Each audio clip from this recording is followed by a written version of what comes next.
Pope Francis is showing slight improvement after pneumonia diagnosis, Vatican says.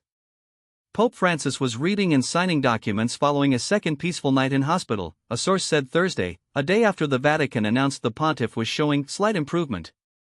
Francis has been hospitalized since last week after being plagued by a string of lung-related medical struggles.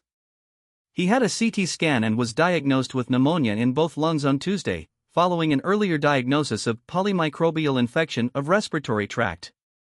The Vatican said at the time that the medical tests continued to indicate a complex picture for one of the oldest popes in the Church's history.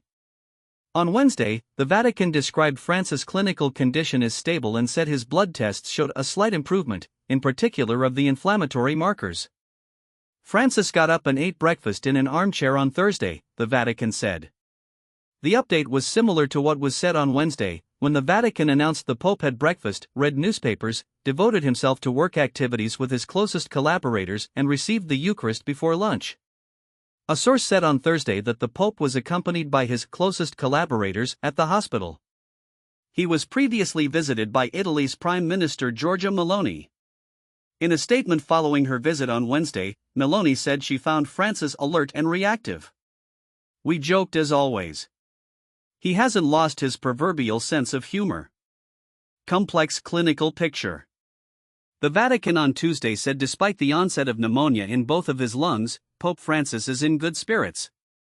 Prior to the pneumonia diagnosis, worshippers outside the Vatican expressed concern over the Pope's condition and wished him a steady recovery.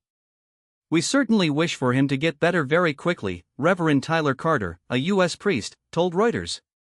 "He is our Father and our Shepherd, and so we want his continued health and blessing." In Francis' home country of Argentina, the Archdiocese of Buenos Aires announced a Mass for the Pope's health to be held at one of the city's main squares on Monday. The Vatican said the Pope's treatment has changed throughout his stay in the hospital, as his diagnosis evolved. The results of the tests carried out in recent days and today have demonstrated a polymicrobial infection of the respiratory tract that has led to a further change in therapy, the Vatican said in the Monday statement. "All the tests carried out to date are indicative of a complex clinical picture that will require adequate hospitalization. He gives thanks for the closeness he feels at this moment and asks, with a grateful heart, that we continue to pray for him," the statement said.